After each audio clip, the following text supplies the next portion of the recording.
This is your news tonight, the headlines.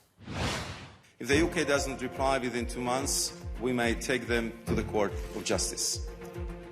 The EU launches legal action against the UK after Boris Johnson's move to unilaterally rewrite the Northern Ireland Protocol. Britain's first flight to Rwanda with asylum seekers never left the tarmac after last-minute legal interventions, but ministers are determined to press ahead with this controversial policy. Ukrainian troops are still holding out in the battle for the eastern Ukrainian city of Severodonetsk. And in Brussels, defense ministers are discussing sending more weapons. Here in the Cube, we explain why certain politicians are demanding a recount in France's legislative elections. Good evening, welcome to the program. I'm Per Bergfors Nyberg. The European Union has launched legal action against the UK for its decision to overhaul its post-Brexit Northern Ireland agreement with the bloc. Brussels has accused the UK government of attempting to violate international law after Prime Minister Boris Johnson confirmed intentions to unilaterally rewrite the protocol. The proposed bill aims to do away with custom checks on certain goods entering Northern Ireland. This would supersede agreements made with the EU less than 2 years ago. The EU's chief Brexit negotiator, Maroš Šefčovič, says the move jeopardizes peace and stability in the region. And the political turmoil within the UK continues to rise after a last-minute decision by the European Court of Human Rights stopped the first UK asylum seeker relocation flight to Rwanda. The flight was scheduled to leave late on Tuesday with up to 8 asylum seekers heading to Rwanda, but lawyers launched several case-by-case appeals. In Parliament today, British Home Secretary Priti Patel told MPs that the ECHR's decision did not mean that this action was unlawful. And despite this latest setback, the UK government says it's still committed to its new policy. This government will not be deterred from doing the right thing. We will not be put off by the inevitable legal last-minute challenges, nor we will allow mobs, Madam Deputy Speaker, to block removals. Let's head live to London and speak to our reporter Tig Enright, who joins us now live. Tig, so the plane was right there on the tarmac, ready to take off. What happened? Yeah, that's right, Per. The plane had been chartered at a cost of a reported £500,000. It had capacity for hundreds and a planned passenger list of around 130 a few weeks ago, but that steadily dwindled down to just one before it was ultimately cancelled. Campaigners had taken a series of legal challenges here in the UK, in the courts here, kind of umbrella legal challenges against the overall policy, as well as on behalf of the individuals who were due to be deported. The UK courts didn't actually reach any conclusion as to the legality of the policy, but crucially, they didn't put a stay on deportations while they made up their minds as to whether it was indeed legal or not. And while many of the individuals or the people involved did succeed in convincing UK courts of their right to stay and have their asylum claims heard here in the UK, a small number failed. But in the case of one individual whose case was heard by the European Court of Human Rights, to which the UK is still a member, a stay was granted in that individual's case, and that prompted the UK courts to revise several other decisions, and ultimately meant that this highly controversial flight, as you pointed out, did not get off the ground. Now, how much of a setback is this for the government's plans to send asylum seekers to Rwanda? Well, it has to be stressed that no court has yet ruled on the legality of this policy. So no final decision has been reached by any court, be it here in the UK or in Strasbourg. It is, of course, as you point out, a highly controversial policy. It's faced widespread criticism here, not least from the future King of England. Prince Charles reportedly called it appalling. So the government for now will await these rulings. There is also the potential for them to to appeal if they go against them. There's also the possibility for the UK to write this policy specifically into law, put it to a vote in Parliament, although it could face some opposition from even within the government's own ranks. But there is another way of looking at this, perhaps a more cynical view, that this policy is already doing what it's supposed to do, create the impression that Boris Johnson's government is fighting tooth and nail to defend its borders, and its efforts are being hampered by a so-called liberal elite, deepening political divides in this country. That's certainly something which appeals to Boris Johnson's support base at a time when his leadership is embattled for other reasons entirely. Per? Tig Enright, live for us in London. Thank you, Tig. Now, staying with the European Court of Human Rights, judges have ruled that Russia is acting unlawfully in imposing statutes which allow the Kremlin to brand human rights groups as foreign agents. Galina Polonskaya has the story. The European Court of Human Rights on Tuesday ordered Moscow to pay compensation to human rights groups labeled as foreign agents by Russian authorities. The court ruled that labeling the human rights groups as foreign agents violates rights of free assembly and association. The European Court agreed with the petitioners that the term foreign agent should not be used in relation to non-profit organisations, and in principle should not be used in this sense as it has a negative connotation. It essentially weakens the right to freedom of expression, and it is rather difficult to argue that this term is stigmatizing. The use of this term has one goal: to create a so-called cooling effect on the activities of organizations, either to force them to refuse foreign funding completely, or in fact to make their activities impossible. In 2013, the European Court of Human Rights received its first complaint from a Russian NGO labeled as a foreign agent. The complaints of 73 NGOs were consolidated into one case 5 years ago. Among the applicants are Russia's key human rights organizations, including Golos and Memorial, which the authorities have already shut down. Even a year ago, such a decision could have had some real impact on the development of the situation in Russia, at least in terms of the fact that there would be no further tightening of foreign agent laws. But if we look at the decision itself, considering the terms when it was made, we informed the European Court of Human Rights in our complaints that the law was discriminatory and that the persecution of non-governmental organizations under this law was of a political nature.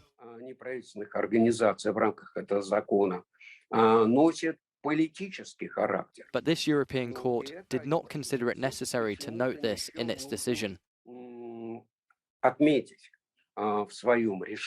The Kremlin said it sees no point in commenting on the ruling, as Russia recently adopted a law on non-enforcement on decisions by the European Court of Human Rights.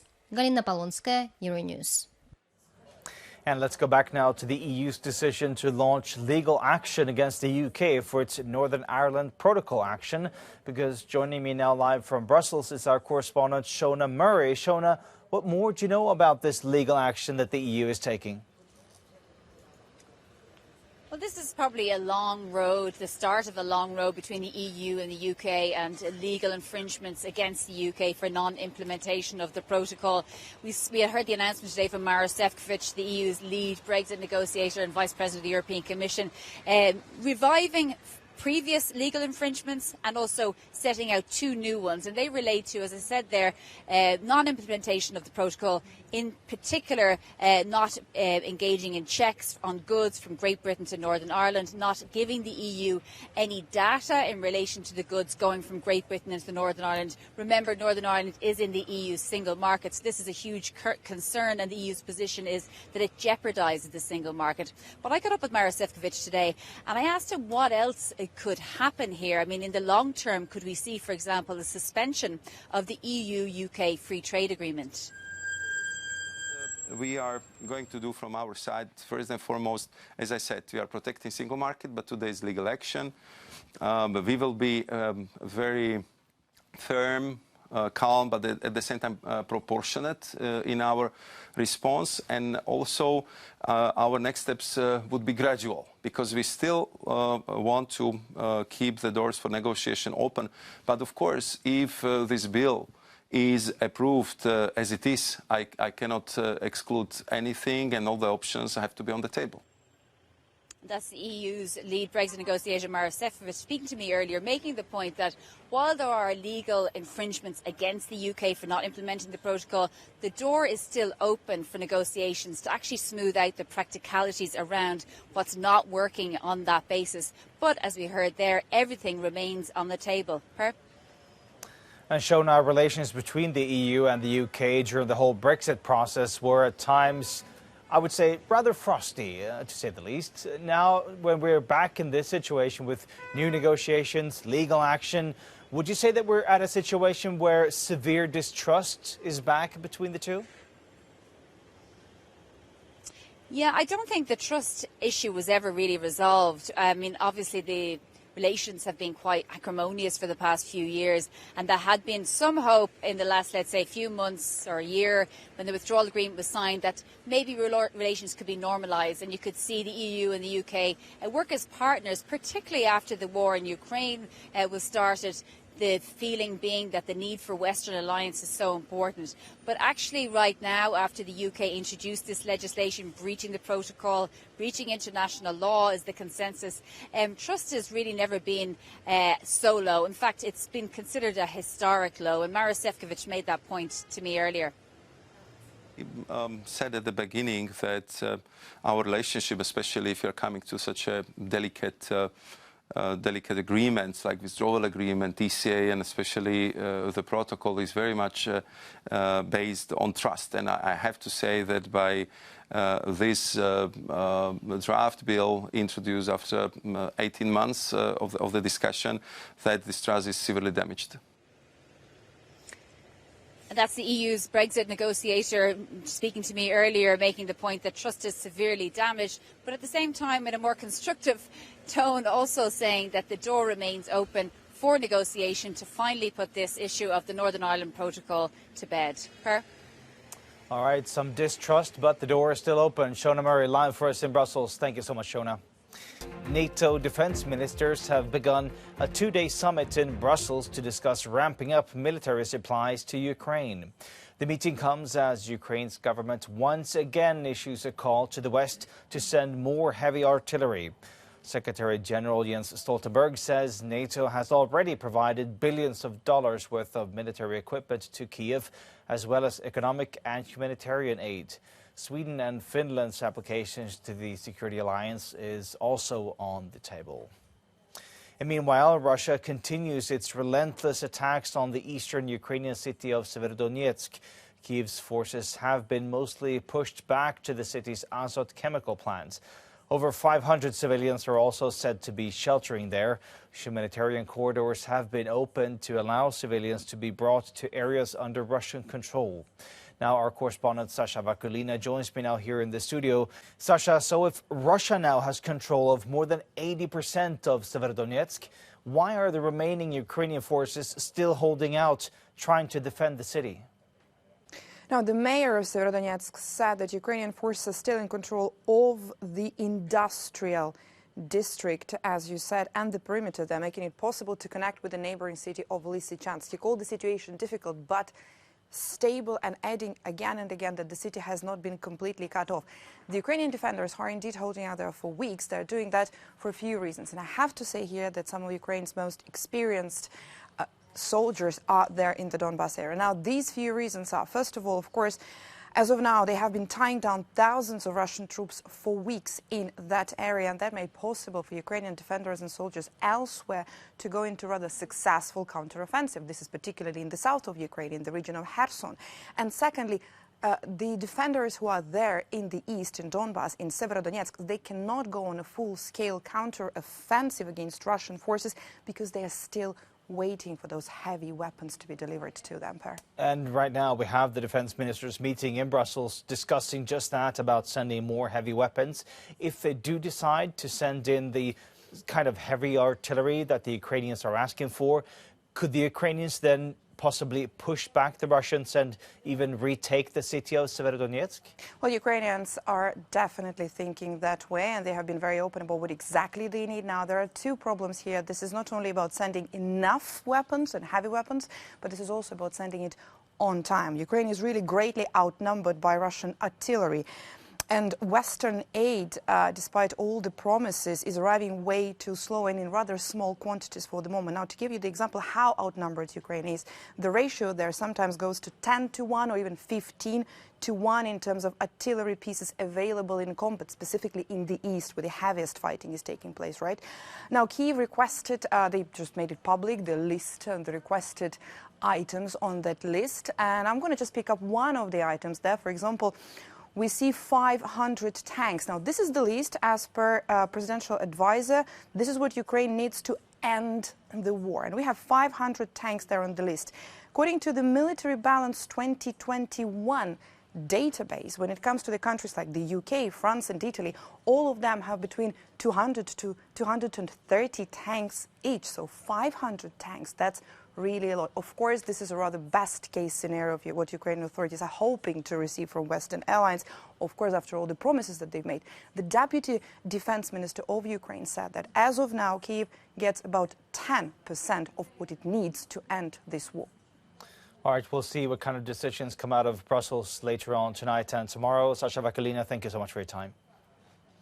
Now, ahead of Sunday's second round of voting, the results of the National Assembly elections in France have been questioned.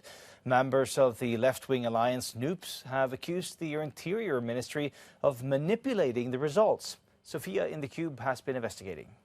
Yes, Per, and with this extremely narrow gap separating the presidential alliance Ensemble and the left-wing alliance NUPES, every vote matters.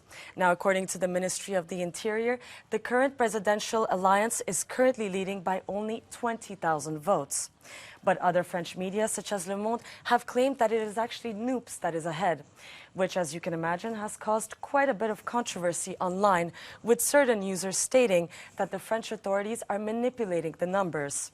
And certain politicians, such as Manuel Bompard, who is one of the key figures of the NUPES alliance, took to his Twitter to state that over 265,000 votes were incorrectly counted last Sunday. Now, let's take a look at how he came up with these numbers. Well, it all boils down to how the Ministry of the Interior counts its votes. The politician includes in his calculations 3 candidates that were not counted in the NUPES alliance, as well as certain candidates in the French overseas territories. And although it is true that the ministry did not count the votes of these candidates, Dominique Potier, Hervé Solignac and Joël Aviragnet, as NUPES votes, but instead categorized them as various left party votes. And this is because these 3 candidates initially ran under the NUPES alliance and then withdrew their candidacy and ran as independent left-wing candidates. And in the overseas territories, such as in Corsica and Guadeloupe, the candidates did not join the NUPES alliance and all ran separately against each other. So the ministry says that Macron's center-right alliance is ahead because none of these candidates were part of the NUPES list. But Per, this controversy still raises questions about how the country counts its votes. 6 days before the election, the State Council said that the NUPES should be counted as a single political party, while the government wanted to count each party's votes separately, which would have divided France's left even more. Sophia in the Cube, thank you so much, Sophia. And next round is next Sunday, so I'm sure we'll get back to that. Now, flights in and out of Switzerland were halted for several hours this morning after a technical malfunction forced its navigation service to close its airspace. Several aircraft were diverted to neighboring countries for safety reasons.